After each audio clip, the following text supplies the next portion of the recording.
You're good. Oh, we're not doing the Miyagi challenge? This is the best shirt so far that he's done, man. Look at them colors, everything.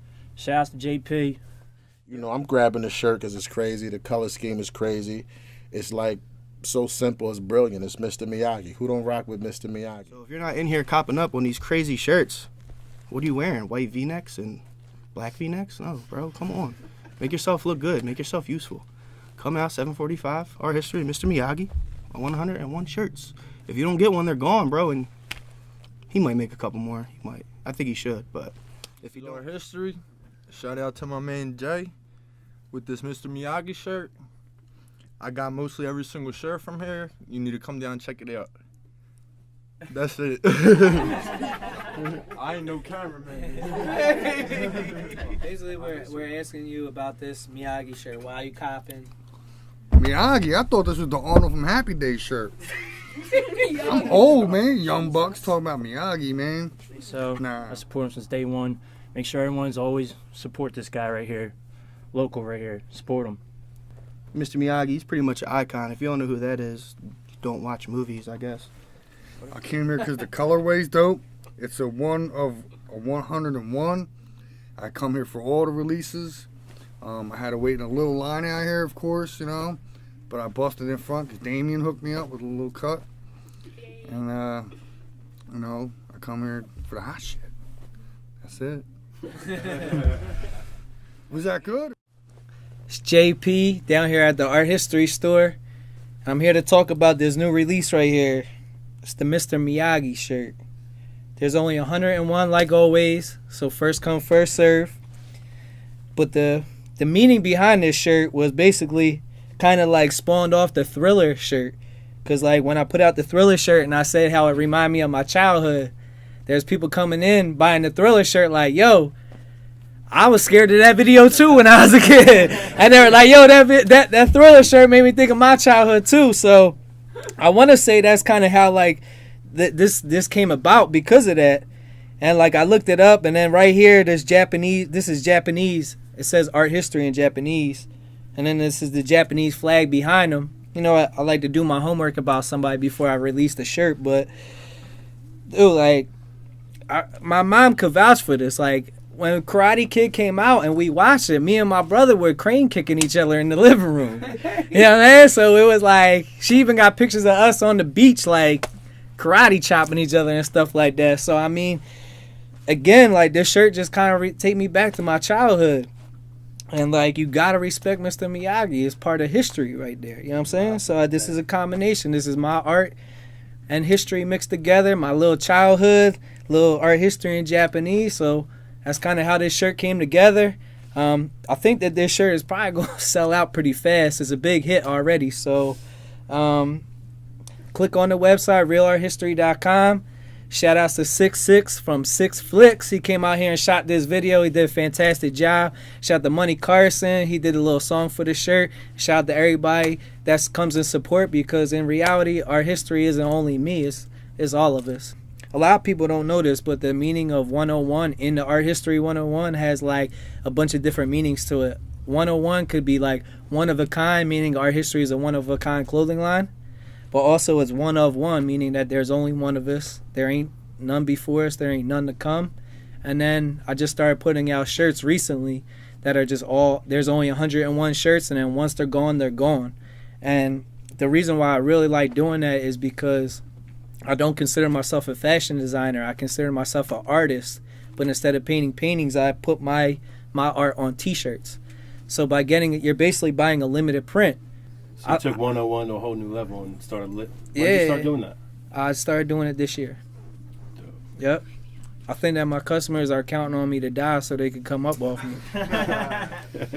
101 could also mean like kind of classroom, right? Like yeah, also that's another meaning, is that Art History 101 is basically like you're trying to teach somebody something. You know what I'm saying? So like, I'm a clothing line that I like to actually have meaning and purpose behind my designs, or like people could like get some type of emotion or feeling when they see my designs. So basically I could put out a video explaining the reason behind every shirt, you know. So like that's another meaning behind the 101 part of art history. Why Frankfurt and Princeton?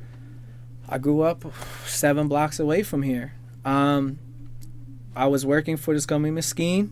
Then I did the hoodie Soulja Boy had it on, Crank Dad, and I was like doing all these crazy things. I got a sharing Beyonce video, all this other stuff.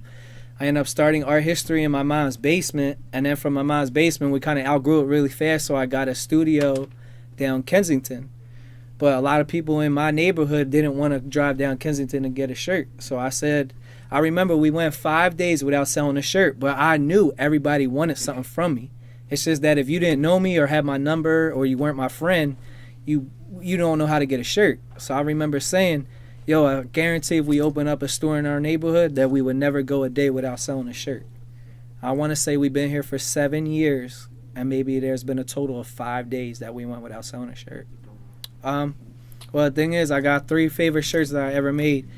My first favorite shirt that I ever made was the shirt I did for the Game and the Dreams video. And the reason why is I was only making shirts for a year, and that shirt, I heard the song and it says like Aaliyah had a dream, Left Eye had a dream, so I came up with this concept to put like the artist that had passed away on the shirt with the word dream in the middle.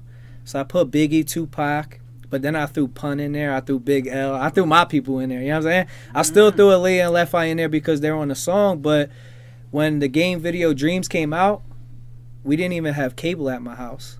So when I found out the video was going to be on like MTV or BET, I got the phone call, yo, Jay, that Game video is about to drop. I had to call up my friend that lived a couple blocks away and say, yo, can I run to your house real quick and watch this video? And it was me, his mom, and his sister. He wasn't even there. And, the shirt didn't come on till the 3rd verse of the song. So, like, the first verse came, the second verse, and I was like, maybe he didn't wear this shirt. And then the 3rd verse, he's just, like, sitting around all these candles. And, like, my shirt kind of, like, is the highlight of that scene. They zoom in when he says, like, Biggie, Aaliyah, Left Eye. And I remember after the video, they asked me, like, does this mean you're going to be famous? But after that, my friend Screwy Louie had passed away, and his family had asked me to make a shirt for him to be buried in. So, I mean, my friend is buried with our history shirt. It's one of the reasons why I don't think I could ever quit. And then the 3rd is actually a shirt that came out in March. It's not actually my favorite shirt, but it's kind of something that meant something to me, was the Somerset shirt. And I put it out, basically went viral, except his lawyer sent me the paper saying that I had to take it down. But people that seen it as a negative thing because I put the Somerset thing with the SEPTA logo and the needle was basically just like my life. You know what I'm saying? Like, not that I ever got high, but so many people around me have been, lives been affected since that stuff. So, I mean, I'm bringing attention to the problem. But, like, if you live in Philadelphia, like, yo, everybody goes, yo, I want the skyline on my shirt. Or I want Philly's P. I want this. I want that. These are all, like, positive things in Philly. And it's like, yo, if you're from Philly, you know about Somerset. It's just something that no one ever talks about. I just happen to be the one that put it out there. You know what I'm saying? But in reality, that's my job as an artist, is to portray what goes on around me throughout my art. So. I just want to say that there's a billion clothing lines nowadays. It seems like clothing lines has become like the music industry. Like, I got really good friends that rap, but there's a million other people that suck at rap that kind of block their shine. And throughout the years, I've always tried to push them people like to the light, just so people could see like the talent I see them. But now it's kind of like in the clothing industry, the talent that people are getting blocked by them people that just like want to say that they have a clothing line, or they got one good idea, or they think because they can match their Jordans with a hat and a t-shirt that they could start up a clothing line. And just support the people. Like, if you like it, buy it. And that's basically what it comes down to, because everywhere I go, people tell me how much they love my stuff, but some of these people have never bought a shirt off me. And it's like the first time that they see me, yo, Jay, how's business?